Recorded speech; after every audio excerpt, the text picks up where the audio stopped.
The IRS has announced that all stimulus checks from both the $1,200 round and the $600 round have been sent, every single one of them. So what this means is if you haven't received a check for either you or your dependents and it's not on its way to you, you need to file a recovery rebate credit on your 2020 taxes in order to receive this check.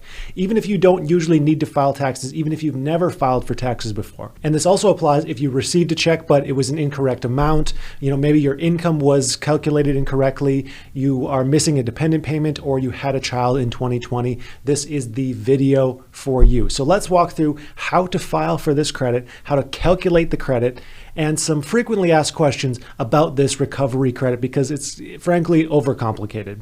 But first, before you file for the credit, you should check with the IRS's Get My Payment tool. You can just search IRS Get My Payment tool, go to the .gov website, and make sure that your check is not on its way. If it's not, then you need to follow this process. So we're going to jump over to the computer here. First, we have the latest 1040 form. A lot of fun going on here, but we can see on line 30, recovery rebate credit. See instructions. Now, I don't know why the instructions aren't here like clickable. The instructions for this are ridiculously hard to find. I spent 20 minutes finding these instructions, so they'll be linked in the description so you don't have to spend 20 minutes wasting your time finding these instructions. Here's the worksheet on how to calculate your recovery credit. Again, this thing is pretty darn complicated, so I'm going to go through it like an example. That way you know exactly what to do and exactly how to calculate this. It seems more simple than it is, so let's just go through it. Starting with the first four questions are all kind of qualifier questions as to whether you're even eligible for the check or not. Things like your citizenship status, whether you have a social security number or not, or whether you were claimed as a dependent. So I'm not going to spend a ton of time on that because you likely know that information and it's kind of yes or no. We're going to go right into the calculations. So let me make this full screen. If economic impact payments, the first one was $1,200, $2,400 if married filing jointly, plus $500 for each qualifying child the taxpayer had in 2020, skip lines 5 and 6. So if you already received $1,200 or $2,400, if you received the full amount, you skip line 5 and 6. If you didn't receive the full amount, then you either write $1,200 if you're single or head of household, or if you are filing jointly, then you put $2,400 here. So I'm going to do an example and just do $1,200. Also, what's weird about this form, just something to look out for, you can't enter in the commas yourself. Otherwise, it has this weird feature where if I put like 1,200 like the, if I put 1,200 like this, it does that for some reason. So don't enter any commas in your calculations. All right, number 6. Multiply 500 by the number of qualifying children under age 17 at the end of 2020. They have to be under 17 at the end of 2020. Multiply that number of dependents by 500. So we're going to say there's 2 dependents. So we're going to add $1,000 here. You add line 5 and 6, $2,200 in this situation, in this fake life where I have 2 children. Line 8. If your second impact payment was $600 plus an additional $600 for each qualifying child dependent, then you skip lines 8 and 9. If you didn't receive the full $600 or you didn't receive anything, then you either need to write $600 if you're single or head of household, or $1,200 if you're married filing jointly on this line. So we're going to say we didn't receive that either. Under a single filer, we're going to go $600. Now you multiply 600 by the number of child dependents. Multiply 600 by the number of child dependents, and we have 2 child dependents. We're going to go $1,200 here. Then we add lines 8 and 9 together. That gives us $1,800. Enter the amount from line 11 of your Form 1040. So we can go back over to our Form 1040. Line 11 is your adjusted, scroll that up, is your adjusted gross income. So for this example, we're going to say $80,000 because that'll make us do some calculations.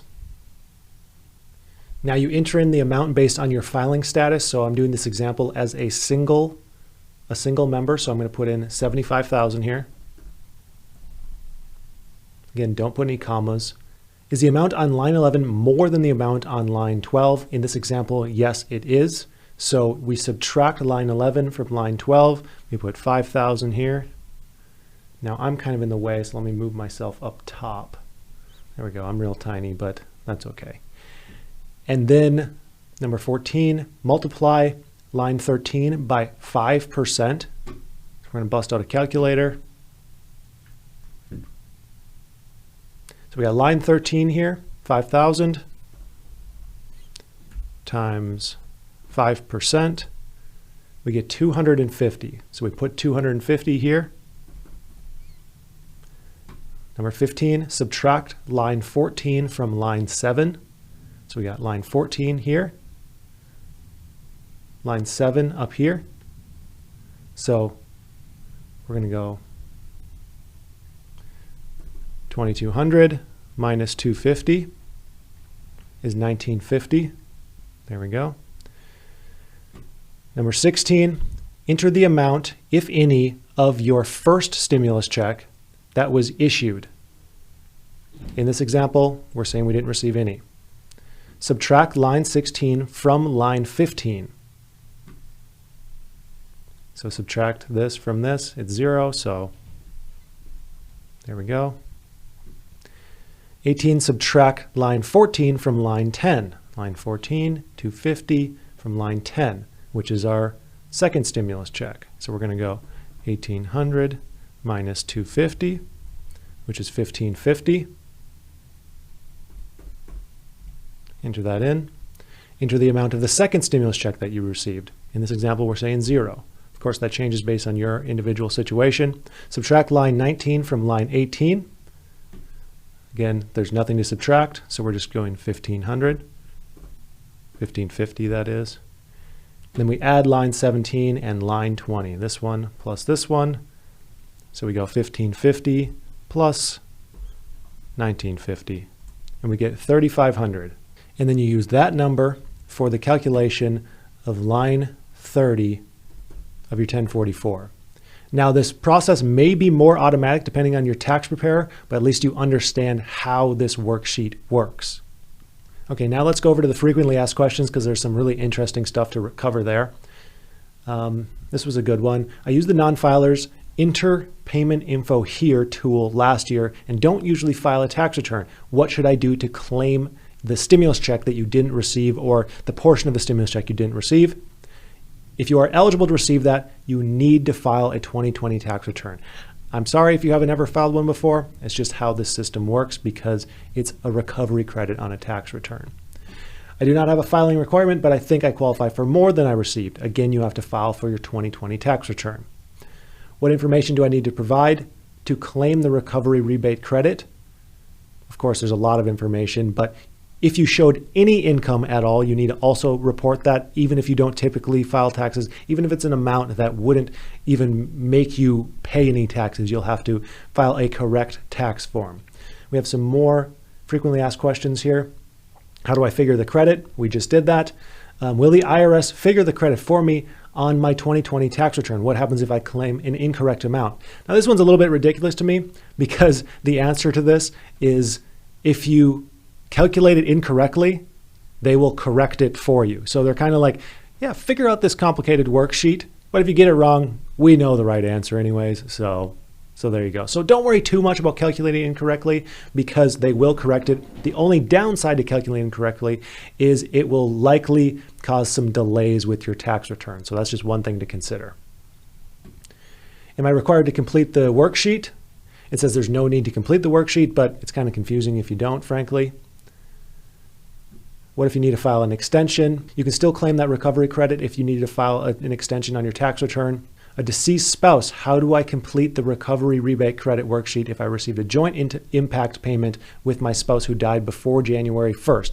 If your spouse died before January 1st, you actually have to return the portion for your spouse. If they died after January 1st, then you get to keep the entire amount. It's kind of unfortunate for those who had a spouse die, but I'm not the one who makes the rules. I'm a federal benefits recipient who didn't receive the impact payment and wasn't required to file in 2020. What do you do? Again, you have to file that 2020 tax return.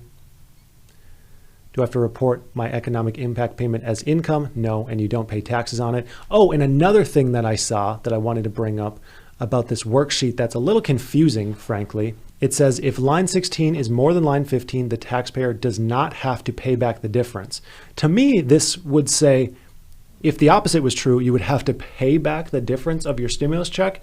And this didn't sound right to me, so I did some more research and I verified it that, like, let's say your income went up from 2018 or 2019 to 2020, and that would disqualify you from your stimulus check. According to this, you would think this is saying you'd have to pay back a difference. That's not true. If they overpaid you, you don't have to pay it back. I looked it up, so don't worry about that. That's just one more thing I needed to bring up. And also, I'll have these frequently asked questions linked in the description because there's a lot more, and I don't want to spend all day going through these, to bog down this video. So that's going to do it for today. I hope this helps a few people get the stimulus payments that they're entitled to. Also, share this video so other people understand how exactly to navigate this process. And again, that's going to do it for today. I would like to thank you for watching, and I hope you have a profitable day.